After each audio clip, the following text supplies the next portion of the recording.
सो hi everyone. वो क्या हो गया था बीच में अचानक से वीडियो ऑटोमेटिक मैंने देखा नहीं और वीडियो बंद हो गया था। फिर मैं वही बता दूं कि उसके उस क्वेश्चन के बाद हालांकि मैंने एक क्वेश्चन और भी पढ़ाया लेकिन वो आ नहीं पाया, तो अब मैं वो रिपीट नहीं करूँगा, मैं यहाँ से बता रहा हूँ। सेकेंड का नाइन्थ वन लिया, ठीक है। नाइन्थ वन में क्या था, root of one minus cos two x, जहाँ तक तुम्हें मालूम है कि फॉर्मूला पढ़ाया था two sine square x d x, root two into sine square x, ठीक है। ये वाली लाइन समझ में आ गई तुमको। तो ये भी मालूम है कि सर बार बार ये बात को बोलते हैं कि रूट ऑफ एक्स स्क्वायर को कभी एक्स मत लिखा करो, सर क्या बोलते हैं मॉड एक्स लिखा करो। तो मॉड ऑफ साइन एक्स आ गया। अब मॉड साइन एक्स आ गया, अब यही डेफिनेट इंटीग्रल होता, कोई लिमिट दी होती तब तो मैं जरूर लिखता साइन एक्स कहाँ पे, क्योंकि तुम्हें तो मालूम है मॉड एक्स कैसे रिएक्ट करता है, प्लस एक्स की भी तरह और माइनस एक्स की भी तरह। तो मैं जरूर लिखता कि प्लस एक्स कहाँ होगा, माइनस एक्स कहाँ होगा। ये तो बात सही है ना। अभी तो मैंने ये लिखा कि मॉड साइन एक्स ही होगा, स्टैंडर्ड वाला लेते हैं। रूट ऑफ, बोर्ड वाले बच्चे तुम तो डायरेक्टली लिखो what is root of x square x, ठीक है, क्योंकि लिमिट दी नहीं गई है, ठीक है। और फिर साइन एक्स अपने आप से पूछो साइन एक्स किसका डेरिवेटिव होगा, तो आंसर आएगा माइनस कॉस एक्स का। ये है। कई बार बच्चे बोलते हैं सर प्रोडक्ट रूल लगा दो। अरे प्रोडक्ट रूल कैसे लगाओगे? अच्छा सुनो, कहीं पर भी मल्टीप्लाई देख के प्रोडक्ट रूल रगड़ मत देना, नहीं क्या हो जाएगा मालूम है, गड़बड़ हो जाएगी, सीधे सीधे गड़बड़ हो जाएगी। अब फॉर्मूले से मैच करो। तो मुझे याद आया कि साइन का एंगल बढ़ा है, तो मैंने two sine a cos b करके एक फॉर्मूला सोचा। मुझे याद है ना वो फॉर्मूला कौन सा है, ठीक है। तो वो फॉर्मूला सोचा, तो इसके हिसाब से, लेकिन पहले टू आपको जनरेट करना पड़ेगा, ठीक है। इस क्वेश्चन में टू आपको जनरेट करना पड़ेगा। तो ठीक है कोई बात नहीं, ये टू यहाँ पे है ना, तो इसके नीचे ला देते हैं, दोनों के नीचे।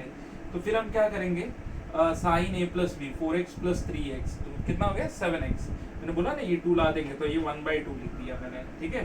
फिर प्लस साइन ए माइनस बी, तो 4 माइनस 3x हो जाएगा, इसको भी डिवाइडेड बाई 2 आ जाएगा। तो आंसर ये देखो, ये आंसर आपका हो जाएगा। ठीक, गिन के 1 मिनट ले लो, 1 मिनट ले लो, समझ लो, देख लो सर ने क्या किया है। और अगर समझ में आ गया तो फिर क्वेश्चन नंबर 3 है अगला एक्सरसाइज। 10 न्यूमेरिकल है, 8 से ज़्यादा मैं कर दे, मतलब 6 से ज़्यादा मैं कर देता हूँ, ले दे के 8 न्यूमेरिकल कर देता हूँ। तो जिन बच्चों के पास ऑलरेडी बोर्ड का PDF है वो तो फिर बिना रुके आप चालू ही कर दो, प्रैक्टिस चालू कर दो, क्योंकि और कोई तरीका नहीं है। इंटीग्रेशन ऐसा चैप्टर है, देखा मैंने गवर्नमेंट बुक काफ़ी कटपिट कर दिया यार, मतलब बहुत इंटीग्रेशन को डाइल्यूट कर दिया, पता नहीं क्यों ऐसा करते हैं यार। मैं तो सोच रहा था कि इस बार नई जो बुक होगी उसमें कुछ धमाकेदार होगा, मतलब जेई के लिए बच्चों को अलग से टेक्स्ट बुक लेने की ज़रूरत नहीं होगी। लेकिन फिर समझ नहीं आता है कि यार पता नहीं बुक बनाते वक्त क्या, किस तरह का माइंड सेट लेके टीचर या बुक बनाने वाले लोग चलते हैं। एटलीस्ट मैं रहूँ तो डेफिनेटली मैं लेवल बढ़ाऊँगा, क्योंकि बच्चों को जितना लेवल कम देंगे उतना ही ज़्यादा दिक्कत आती है, ठीक है। ओके चलो फिर आगे 3.1 के क्वेश्चन नंबर 3 में जाते हैं। क्वेश्चन नंबर 3.1 में जा रहे हैं। अब क्या है, तो अब क्वेश्चन कहता है, चलो इसका सेकेंड वन लेते हैं, ये ज़्यादा अच्छा है, ठीक है। तो ये दिया है 4x plus 3 divided by 2x plus 1,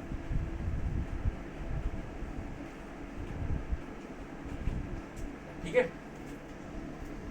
अब एक बच्चा बोले मैं कैसे करूं सर, तो एक चीज तो तुम ध्यान में बिठा लो कि when ever power of polynomial upon polynomial है, ठीक है, पॉलिनोमियल अपॉन पॉलिनोमियल है, ठीक है, for integral of polynomial upon polynomial,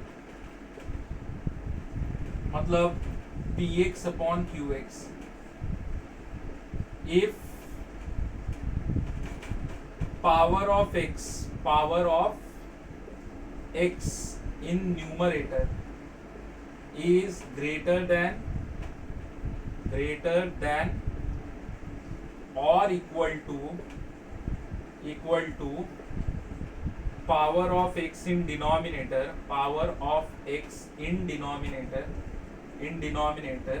then go for actual division, actual division. अब कोई बच्चा बोलेगा एक्चुअल डिवीजन क्या होता है? अरे वही बरगद का पेड़ वाला, याद है क्या होता है बरगद का पेड़? अरे डिवाइड करना है यार। जैसे तुमने कहा कि सर मैंने ये ले लिया क्या 4x + 3, ठीक है, फिर क्या किया 2x + 1 से डिवाइड कर दो।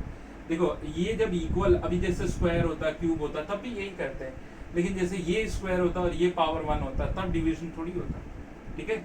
सो 2 जाएगा तो 2 जा कितना हो जाएगा 4x और +2 माइनस करोगे तो यहाँ पे 1 बचेगा। फिर तो वही है ना डिविडेंड, डिविडेंड मतलब numerator 4x + 3 equal to divisor, divisor क्या हो गया 2x + 1 into question 2 + 1।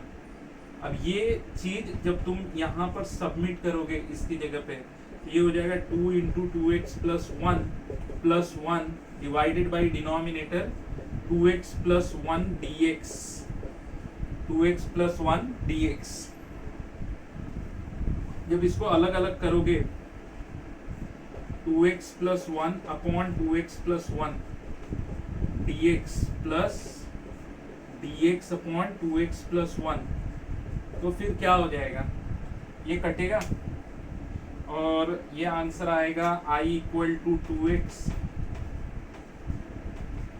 Plus ln of mod of 2x + 1, 1/2 इधर आएगा। मैंने तो तुम्हें पहले ही बताया था कि कोएफिशिएंट ऑफ x से डिवाइड करना होता है प्लस c। और बहुत अच्छा है अगर कोई बच्चा फॉर्मूला लिख ले कि 1/x, ये समझे कि 1/x किसका डेरिवेटिव होता है, तो वही ln ऑफ x + c। फिर वही कि अगर αx + β, सर ने बोला था लीनियर अगर कुछ भी हो जाए तो आंसर वही आता है ln of mod of αx + β, ठीक है, divided by alpha plus c। तो चलो यहाँ लिख देते हैं, भरपाई कर देते हैं। अच्छा कोई बच्चा बोले इसके अलावा भी कोई मेथड है ना, क्यों नहीं है। आप टर्म एडजस्टमेंट मेथड से जाओ। कोई बोले टर्म एडजस्टमेंट क्या होता है, होता है ना टर्म एडजस्टमेंट। अगर इक्वल पावर है तो आप ऐसे भी कर सकते हैं कि एग्जैक्टली जो डिनोमिनेटर है वो न्यूमरेटर में बना दिया जाए। कोई बोले कैसे, कैसे क्या, इसमें कैसे वाला तो सवाल ही नहीं उठता है। इसको इस तरह ब्रेक करो कि समथिंग कॉमन लिया जाए तो ये 2x बन जाए और ये 1 बन जाए। कोई बच्चा बोलेगा नहीं सर मैं तो कंफ्यूज हूँ। अरे बाबा मैं कह रहा हूँ ये 4x है ना, इसको 4x लिख और इसको 2 + 1 लिख डिवाइडेड बाई 2x + 1, ठीक है। तो हम डिनोमिनेटर को न्यूमरेटर में बनाने का, जैसा डिनोमिनेटर है सेम न्यूमरेटर को बनाने का। कोई बच्चा बोले मैंने 2x + 2x लिख दिया होता, मीनिंग क्या है भाई 2x + 2x लिख के 2x + 1 + 2x + 1 हो गया 2 टाइम्स ऑफ 2x + 1, वही तो चीज आ रही है 2 times of 2x + 1 divided by 2x + 1, एक हो गया और एक हो गया dx अपॉन 2x + 1, यानी create the denominator in numerator. ये आ जाएगा 2x और ये आ जाएगा ln of mod of 2x + 1 by 1/2 plus c। फिर एक बच्चा बोलेगा सर ये तो ज़्यादा इजी है। हाँ लेकिन ये मेरे लिए इजी है, तेरे लिए थोड़ी होगा, ठीक है। तुझे अगर ऐसा ही लगता है कि नहीं सर ये तो ज़्यादा इजी है, दे रहा हूँ मैं क्वेश्चन, थोड़ा उसे चेंज करके दिखा। हालत एक्चुअली क्यों खराब होती है मालूम है, बहुत बच्चे ना उसको मतलब सेम टर्म ला नहीं पाते हैं यार। ये चीज़ थोड़ा सा बच्चों के लिए डिफिकल्ट सी हो जाती है। अगर ला दो तो फिर अच्छी बात है, ये अच्छी बात है। और ये मेथड ऐसा नहीं है कि नहीं सीखना चाहिए, ठीक है। और भी मेरे पास है एक मेथड उसमें, लेकिन मैं अभी फ़िलहाल तो ऐसे मेथड की तलाश में हूँ कि जो न्यूमेरिकल आए और बच्चा कर ले जाए। √(x + 5 dx), एक बार इसको तू देख और करने की कोशिश कर, इसको देख करने की कोशिश कर, तुझे खुद समझ में आएगा कि सर क्या कह रहे हैं।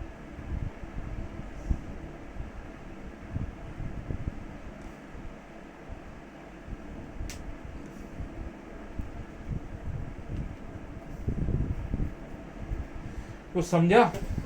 अच्छा कोई बोले सर अभी इसमें मैं लिए वो डिवाइड कर सकता हूँ, नहीं भाई डिवाइड तो नहीं कर सकता ना, डॉट पॉलिनोमियल थोड़ी पॉलिनोमियल है, ये तो नीचे अलग चीज हो गई, रूट वाला टर्म आ गया। ये जैसा वही बना, जैसे तू बोलेगा कैसे बनाओ, अरे x प्लस 5 है ना, प्लस 5 कर दे, जैसे तूने प्लस 5 किया वैसे माइनस 5 आ जाएगा, माइनस 7 हो जाएगा, divided by root of x plus 5 हो जाएगा। और फिर इसे अलग अलग कर दे, अलग अलग करने का मतलब यहाँ पे हो जाएगा x plus 5 upon root of x plus 5, ठीक, dx, और यहाँ पे हो जाएगा 7 कॉमन आके dx upon root of x plus 5। In fact तू बोलेगा ये देखो सर यहाँ तो कैलकुलेशन दिखता है, ये इससे कटेगा, इससे कट जाएगा, चल भाई वो इरेज कर देता, तू उतना तो समझदार है कि रूट हो जाएगा और रेस टू उसे हाफ लिख देंगे, तो फिर ये वाला तो लगा देगा वही x plus 5 raise to half plus 1 3/2, नीचे 3/2 मतलब 2/3, ये वही 1/2 रूट x, तो 2 रूट ऑफ x प्लस 5 और प्लस c, ये देख ये आ गया। तो खुद ही देख कितना डिफिकल्ट था प्रॉब्लम, था नहीं difficult, it was literally easy question, but जैसा है कि दिमाग जितना चलाओगे उतना ही आंसर मिलेगा। तो देखो ये इसमें तो क्वेश्चन नंबर 5 तक तो मैंने कर दिया, क्वेश्चन नंबर 6 जो है वो कहता है sine 4x upon cos 2x, sine 4x upon cos 2x। I am not taking this question, क्योंकि ये तेरा मतलब बोलते हैं ना, अगर तू बोलेगा कि सर ये करने की मेरी औकात नहीं है तो फिर भाड़ में जा, क्योंकि मैं ऐसे बच्चों को एंटरटेन ही नहीं करता जो बच्चे मतलब कम से कम यार तेरी जिम्मेदारी होती थोड़ा तो ट्रिग्नोमेट्री सोच। एक कहेगा रुक जाओ यार ये तो बड़ा इजी है, ये क्या है, ये 2 sin 2x into cos 2x, ये तो फॉर्मूला बन गया direct, divided by cos 2x, तो ये चला गया। हाँ मैं एग्जैक्टली वही बात कर रहा था, 2 कॉमन ले ले, साइन का इंटीग्रल ले ले तो तेरा 5th भी हो जाएगा। 6th में बता देता हूँ, 7 तो मैंने तुझे वो फॉर्मूले में ही बता दिया था, 8 9 एक जैसे हैं, सॉरी 9 और 10 एक जैसे हैं, ठीक है, और फिर एक लास्ट 4th वाला तो 3.1 भी तेरा खत्म हो जाएगा। तो देख भाई 3.1 समाप्ति की तरफ बढ़ रहा है, 5 न्यूमेरिकल हो गए, कुछ न्यूमेरिकल और बाकी है। आई रिपीट बहुत इजी सा चैप्टर है ये, और आप सारे बच्चे जो भी बच्चे इस लेक्चर को देखेंगे, जहाँ पर भी देखेंगे, सो मेरे वीडियो के साथ, सबसे पहली वीडियो के साथ अभी एक वर्कशीट जुड़ जाएगी लेक्चर नंबर 1 से रिलेटेड, लेक्चर नंबर 1 और 2 से रिलेटेड, ठीक है, उस वीडियो को जरूर आप देखिए। अच्छा अब एक बच्चा कहे कि सर ये 7th वाला करके दिखाना, 7th वाला क्या है, 7th वाला under root of 1 plus sine 5x, 1 plus sine 5x under root of, ये हो जाएगा cos 5x/2 plus sign 5x/2, ठीक है, का होल स्क्वायर, फिर रूट ऑफ x स्क्वायर क्या होता है।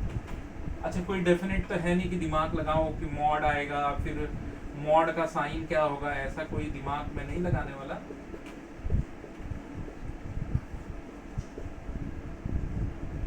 अब अलग अलग कर ले, cos of 5x/2 plus sign of 5x/2। अब इसके आगे मैं नहीं लिखने वाला, अब इसके आगे तो तू खुद ही दिमाग लगा और क्या आंसर होगा तू खुद लिख ले। अगर तुझे लगता है कि तेरा आंसर रॉन्ग आ रहा है तो 2 से 6 बार दिन में, 2 से बोल रहा हो 8 से 10 बार दिन में फॉर्मूले लिख। तेरी मोटी बुद्धि में कम से कम 1 महीना लगेगा इंटीग्रेशन के फॉर्मूले डालने में। ये क्वेश्चन देखते ही तुझे समझ में आ जाना चाहिए कि करना क्या है। याद आ रहा है ये क्वेश्चन ऐसा कहीं तो देखा था। एक बच्चा बोलेगा हाँ सर रैशनलाइज रूट, ये मैंने लिमिट में देखा था लास्ट ईयर की बुक में। हाँ एग्जैक्टली वही चीज़ है। रैशनलाइज किसे कहते हैं, जो मिडल टर्म का साइन चेंज करके स्क्वायर रूट के लिए होता है। बेसिकली ये इसलिए होता है कि ताकि ये क्रिएट हो जाए, क्या क्रिएट हो जाए, a plus B into A minus B, जिस टर्म को हम रैशनलाइज कर रहे हैं। 2 बाहर कर ले, न्यूमरेटर हो गया रूट एक्स, ठीक है, रूट ऑफ एक्स प्लस 3, नीचे हो गया ए स्क्वायर और माइनस बी स्क्वायर, जैसे खुलेगा माइनस एक्स और माइनस 3 हो जाएंगे, ठीक है।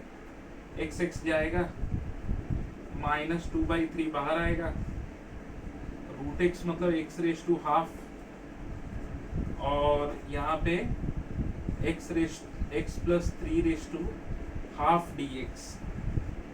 ये देख, मैंने बोला था ना, जैसे एक्स रेस टू एन है ना, अगर लीनियर भी कोई फंक्शन है अंदर तो भी सेम फॉर्मूला लगेगा। ये आई इक्वल टू कितना हो जाएगा, minus 2/3 x raise to half plus 1 3/2 half plus 1 3/2 2/3 और 3/2 कट जाएंगे, उल्टा है ना एक दूसरे के, कटेंगे श्योर? नहीं नहीं नहीं, कुछ गलती हो रही है, कैसे कटेंगे यार, ये तो कुछ और ही हो गया, 9 हो गया ना। तो बाद हम टीचर लोग भी कुछ ना कुछ ऐसे ही छोटे मोटे एरर कर देते हैं। 2/3 x plus 3 raise to 3/2 upon 3/2 plus c, I equal to minus 4/9 x root x लिखते 3/2 को, minus 4/9 x plus 3 root of x plus 3 plus c. So 3.1 का क्वेश्चन नंबर कौन सा खत्म हो गया बता? 3 खत्म हो गया। अभी एक लास्ट 4th वाला है, 4th करके वीडियो अपलोड कर रहा हूँ, ठीक है, और देख लेना।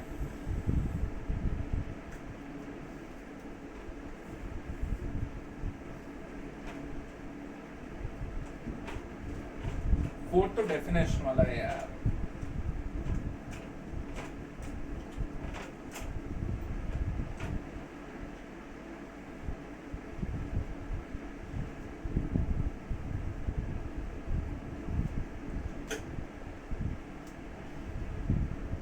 जैसे दिया है 4th में कि एफ डैश एक्स की एक्स माइनस 3 ना यार एक्स क्यूब है, और एफ ऑफ 1 जो है वो 11/2 है, तो एफ एक्स क्या होगा?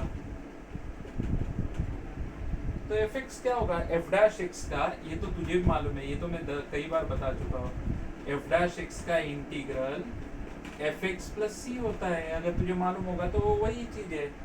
तो आई इक्वल टू, आई छोड़ दे, f dash x integral of x minus 3/x cube d x, x raise to 1 का क्या होगा x²/2, और रेस टू माइनस 3 प्लस करके अगर निकालेंगे तो x रेस टू -2/-2, और ये प्लस सी, ठीक है। तो यही तेरा एफ एक्स आ गया। सी निकालने के लिए therefore f x equal to x²/2 plus 3/2x² plus c. अब एफ ऑफ 1 निकाल लेते हैं, f of 1 equal to 1/2 plus 3/2 plus c, 11/2 minus 4/2 equal to c, कितना हो गया 7/2। तो एफ एक्स में डाल दे value, x²/2 plus 3/2x² plus 7/2। So what, this is the end of, क्या खत्म हुआ बता, 3.1, ठीक है। अब मैं इसके साथ एक MCQ वाली लिस्ट डाल रहा हूँ, ठीक है, वो थोड़ा देख लेना MCQ वाली लिस्ट, और हो सके तो उसका लेक्चर 1 लेक्चर 2 तो एटलीस्ट सॉल्व कर लेना, या लेक्चर 1 तो सॉल्व कर लेना उसका बिगिनर्स के लिए जो है, क्योंकि देख इसमें अब अप्रोच ऐसे नहीं पड़ेगा कि तू ऑल ऑफ सडन कल बोल दे कि सर मुझे इंटीग्रेशन आने लगा, या मुझे आधे 1 घंटे में सिखा दो, या कुछ लोग मुझे एग्ज़ाम के दिन जेई मेंस में आके बोलते हैं सर 2 दिन में इंटीग्रेशन सिखाओगे क्या। मेरे को तो कोई पर्सनली बोले कितने दिन में इंटीग्रेशन सिखाऊंगा मैं, तो मेरे को तो कम से कम 15 दिन जाएगा, अगर डेप्थ में सीखना है तो, यानी क्वेश्चन देख के क्वेश्चन की एनालिसिस कर पाने लायक तुझे बनना है तो, ठीक। चल स्टे सेफ, ओके बाय। ये लेक्चर एंड होता है यहाँ पे।